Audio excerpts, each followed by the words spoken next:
Las Vegas's tourism index is still on a downward trend, but the city seems to maintain an optimistic belief in those dismal numbers. They expect the Grand Prix series of events to be a lifeline, bringing Vegas back to its former prosperity.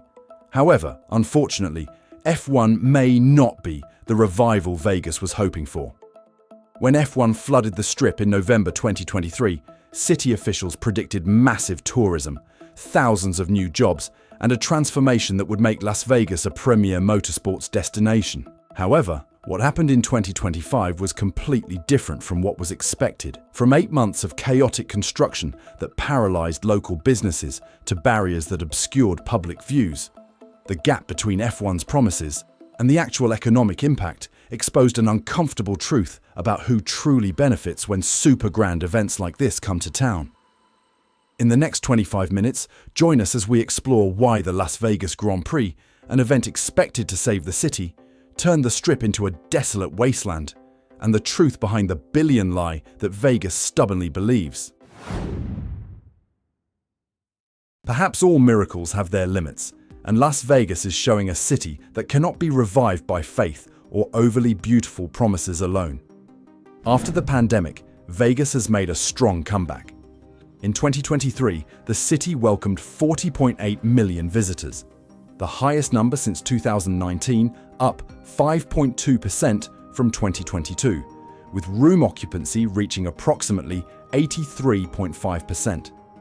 This is the signal that any tourist city hopes for, the return of the rhythm of life that is the economic backbone. It was in this context that F1 emerged as a new promise. The 2023 Grand Prix was described by the media as the economic hit of the century, with a total impact of $1.5 billion, including $884 million in visitor spending. The arrival of F1 has led many to believe that Vegas is entering a new golden age, where a global event can elevate the city to unprecedented heights. With the desire to reposition its international image, Vegas places great expectations on F1, almost viewing it as a kind of modern miracle that can save the city in any economic circumstance. However, the gap between expectations and reality has never been on the same line. Despite F1 attracting 315,000 visitors over 3 days, Vegas's total visitor count for November 2023 only increased by 0.8%. This shows that F1 primarily replaces traditional tourists rather than adding new visitors. By 2025, as the tourism industry in general began to slow down, Vegas entered a series of consecutive months of decline. In just 1 month, the city lost over 400,000 tourists, RevPAR decreased by 13.8%, and thousands of seasonal workers lost their jobs overnight. Despite this, tourism industry leaders continue to emphasize that Vegas is not dead, and that they still believe F1 will be a powerful, revitalizing force. But the paradox lies in the fact that F1 itself is contributing to the city's further decline. The reason stems from the very nature of the number $1 billion, which is calculated using a gross impact model, including all related expenses, even the money F1 itself spends on contractors, most of which doesn't stay in Vegas, but goes back to international corporations. So, in reality, the net benefit to the community is actually much lower than what the press reports. Not only that, F1 also received many infrastructure concessions: fee waivers, use of public assets, security support, overtime police costs, road surface repairs, and lighting, all of which were not included in the $1.5 billion calculation. The biggest cost Vegas can't recoup is opportunity cost. A wave of conferences rescheduled, middle-class tourists avoiding November due to room prices increasing 3 to 5 times, and traditional visitors feeling Vegas is no longer as accessible as before. F1 was promoted as a new harvest, but the seeds of profit sprouted primarily in the pockets of event organizers and luxury hospitality corporations, while residents and small businesses bore the brunt of the months-long hidden costs. The gap between the track, lights and real life is widening, making F1 a symbol of the feeling that the greatest benefits don't flow to the majority, while the costs are shared equally by all. For many residents who have lived long enough to witness multiple cycles of Vegas's boom and bust, this story feels like a familiar magic trick. What you see might be dazzling and vibrant, but the truly important part lies in the shadows behind the stage. For many years, Las Vegas has been considered one of the few places in the United States where the middle class can experience luxury without too much sacrifice. This city was once built on the promise that everyone has a place here, where the bright lights were not a privilege, but a welcoming invitation. But only in the last few years, especially from 2023 to 2025, has Vegas entered a completely different trajectory, in a direction that no one really expected. The change happened so quickly that there was almost no time to adapt. In 2023 alone, F1 room rates increased by 300%, making November the most expensive month in Las Vegas history. This is not just an event attracting international tourists, but also the clearest signal that Vegas is moving deeper into a premiumization cycle. That is, a tourism model based on the high-income segment, rather than the traditional mass market. Data from 2024 shows that this shift is not temporary. Average spending at casinos increased to approximately $820, and the proportion of customers with incomes over $100,000 per year is growing. Even during an F1 weekend, room prices increased by nearly 300% compared to the same period last year, even surpassing New Year's Eve, which has been the peak of Las Vegas for decades. And the luxury structure isn't just reflected in the room prices, but permeates every detail. A $24 fish and chips, a $37 cocktail during the 2025 F1 week.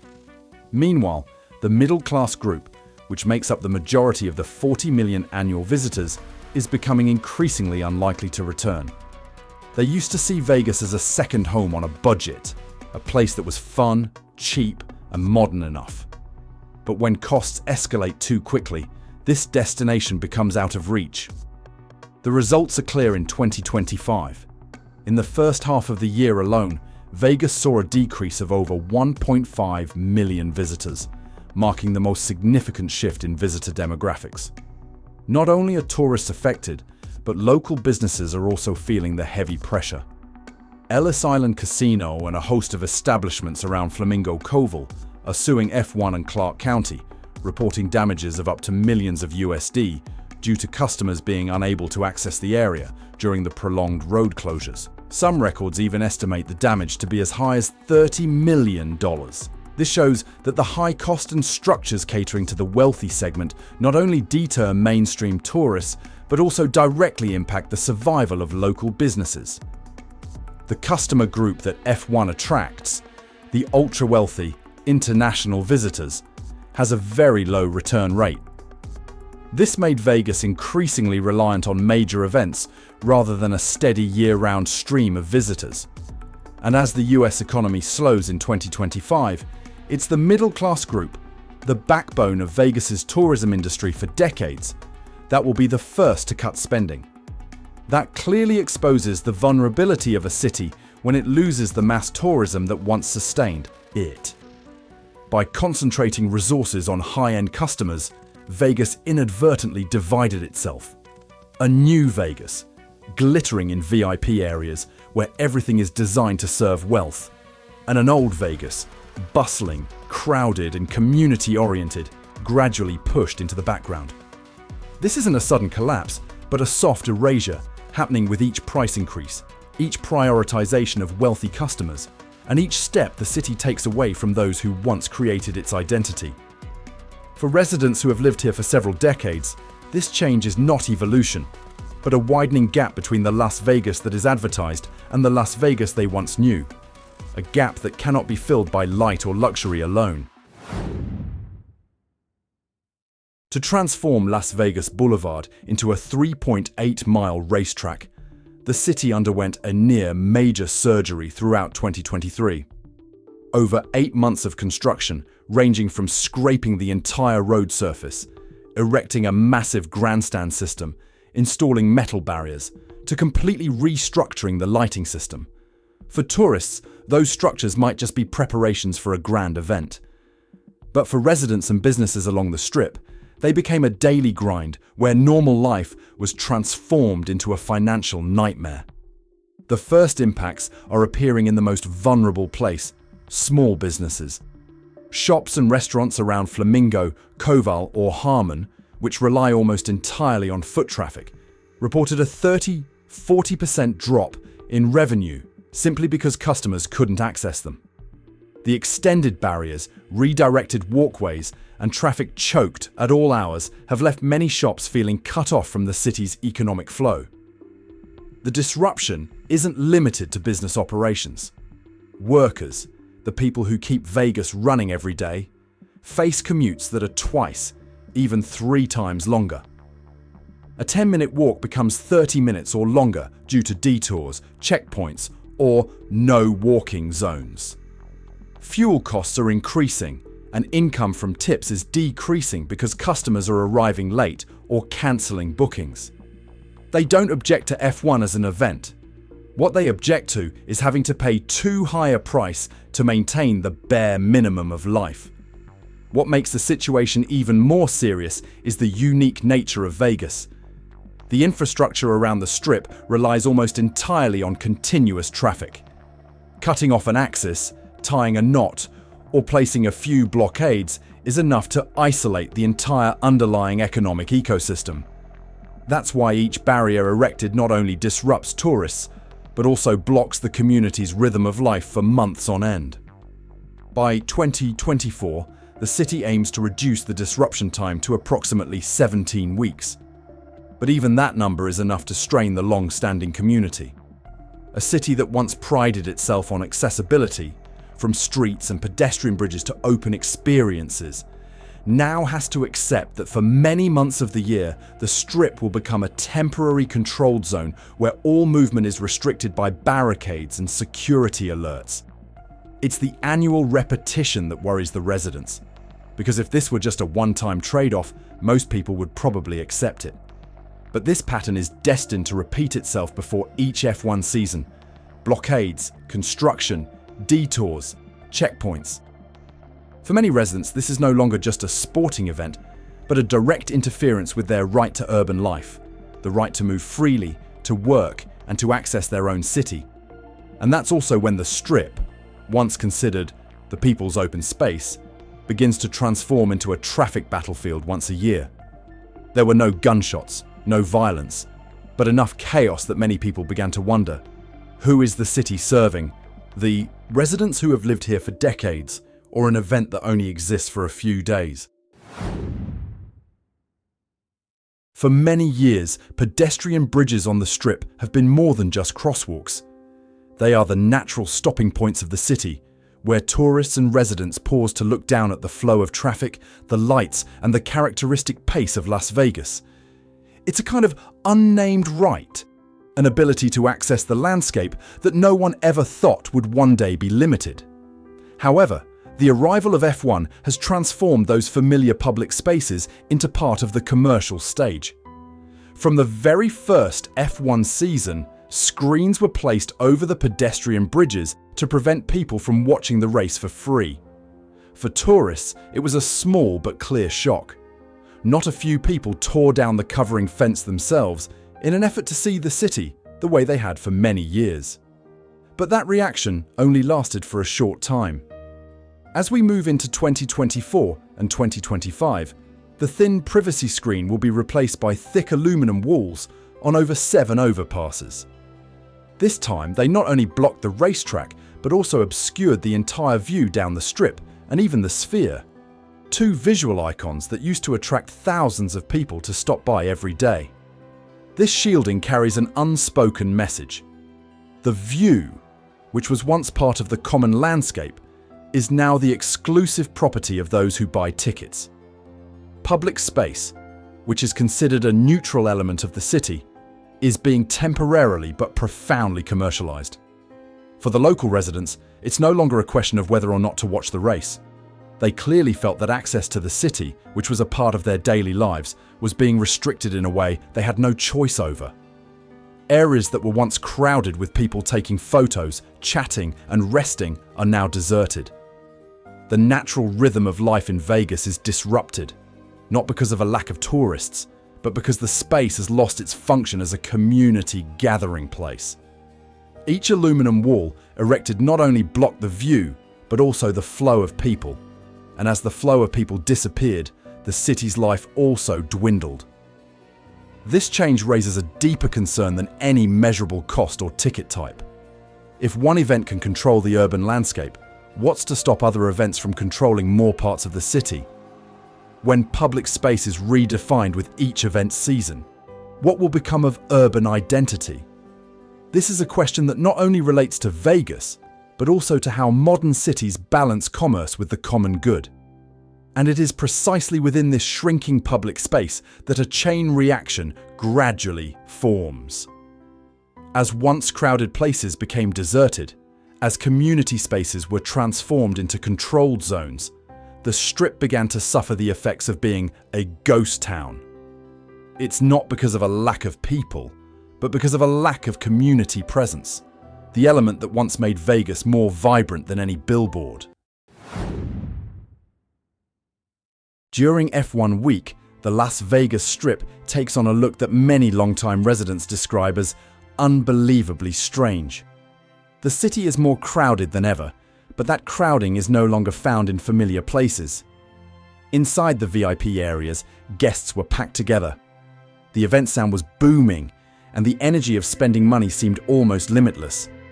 However, just a few dozen meters away, right on the sidewalks, pedestrian bridges and roadside shops, a sense of emptiness hangs like a thin mist. A striking paradox. Vegas is crowded inside, empty outside. November data shows that total visitor numbers increased by only 0.8%, but room revenue set a record. This reveals an important truth. The number of visitors didn't increase significantly, but they were concentrated in the high-end segment, the type of customer willing to pay 200–300% more during the F1 season. As cash flows into hotels, skyboxes, and hospitality zones, the urban areas outside these boundaries become hollow. As a result, areas that are usually crowded year-round have become deserted. It's not because Vegas is empty, but because people are no longer going out. They were almost swallowed up in closed experience zones where all services and amenities were self-contained. The footsteps that once set the rhythm of the Strip, from pedestrians, tourists stopping for photos, or groups of friends strolling in the neon glow, vanished from the urban landscape. Middle-class tourists, who traditionally make up the majority of visitors, could not afford the inflated room prices and were almost absent during F1 week. Meanwhile, local residents avoid the Strip for a variety of reasons: road closures, dense checkpoints, increased parking fees, and prolonged traffic congestion. When both visitors and residents stay away from public spaces, the Strip loses its most fundamental element: the presence of people. Roadside shops, which rely on foot traffic for their livelihood, suffered the most. When the normal pedestrian flow is diverted, revenue drops sharply, and some stores have almost no customers, even though the city is hosting one of the biggest events of the year. This creates an undeniable paradox. Vegas has a global-scale event, but the streets are empty, as if the majority of the population has been hollowed out. For older Americans, who once knew a vibrant Vegas where the crowds were the soul, this image is like a break in memory. A city that once thrived on the constant movement of people has now become unnaturally quiet. The energy within the VIP areas is still very strong, but it's the energy of a separate space, not the energy of a city. This effect raises a larger question. When a city loses the diversity of its inhabitants, can it still remain itself? Because if Vegas was once built on the footsteps of all walks of life, what will happen when those footsteps are replaced by closed-off VIP areas? When people talk about the F1 Las Vegas Grand Prix, many only see 3 dazzling nights of racing. with tens of thousands of spectators filling the stands and high spending that makes the city vibrant. But the true impact of F1 isn't contained within those 3 days. It stretches out in waves emanating from the track, impacting Vegas's entire tourism, service, and residential ecosystem in ways that many longtime residents once feared. One of the most obvious impacts occurred in the conference sector, an economic pillar worth nearly $1 billion annually. When F1 room rates increased by 200–300% and traffic congestion became an unpredictable risk, many event organizers avoided November or moved to other cities. This is not just a temporary loss of revenue, but also a loss of confidence in Vegas's ability to operate, a loss that is far more systemic than a sporting event lasting a few days. Small businesses, especially restaurants, barbershops, and retail stores outside the VIP area, also didn't see any benefit from the event. The consumption model of the ultra-wealthy group, which is entirely focused on closed environments like hospitality suites and high-end resorts, prevents spending from spreading into the community. Despite the city being packed, many shops just a few minutes' walk from the racetrack were empty, as the crowds were drawn into the consumer oases inside the VIP area. But the impact of F1 goes beyond the business realm. The housing and Airbnb markets are starting to fluctuate cyclically with events. Short-term demand around the F1 race week causes rental and room prices to increase cyclically each year, putting pressure on residents, especially low-income groups who are already struggling in an increasingly expensive real estate market. Traditional tourists are also changing their perception of Vegas. The city used to be a spontaneous destination, a place you could visit anytime, just by getting in your car and driving for a few hours. But as room rates surged at various times and traffic around the Strip became a reason for many to avoid November, Vegas began to be rebranded in the minds of tourists, no longer a cheap and cheerful place, but a premium trip requiring careful planning. For the middle class, that means fewer repeat visits. And reality proves it. In the first half of 2025, Vegas lost about 1.5 million visitors, an alarming indicator for the long term. All of this creates a domino effect. Major events drive up costs, the general public leaves, businesses dependent on the mass market weaken, the economic structure of Vegas becomes skewed toward the high-end segment, and finally, the city loses the balance that was its foundation. The important thing here isn't whether F1 is good or bad, but how F1 inadvertently exposes the fragility of the city's economic model, a model easily affected when an event changes the entire rhythm of urban operations. That ripple effect shows that F1 is more than just a race. It is a force reshaping the operational logic of Las Vegas, from the visitor demographic, housing market, consumer behavior, to the city's competitiveness in the convention industry. And this leads to the biggest question Vegas faces. Is the city moving toward a sustainable model, or is it moving too fast in a direction that most residents can't keep up with? Las Vegas was once a symbol of an open America, a place bright enough for everyone to see themselves and lively enough that no one felt lost. But what has happened to F1 in the past few years shows that the city is entering a completely different chapter.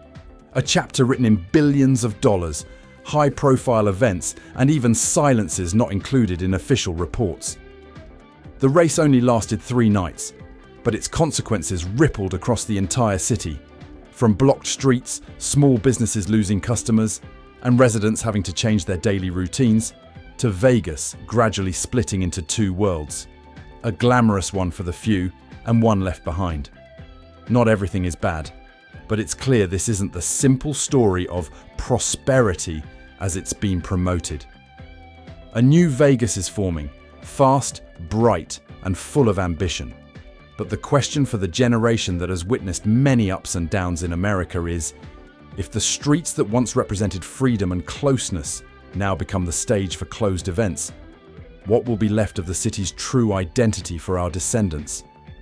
If you feel this story resonates with something familiar or accurately reflects the changes you're seeing in your own community, please like and share this video and subscribe to the channel so you don't miss the latest analyses of a rapidly changing America. Your interaction helps important stories like this reach more people.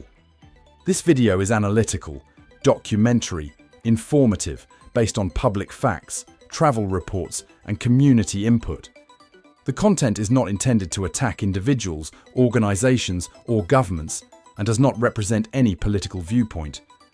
All figures are presented for illustrative purposes only and are subject to change over time.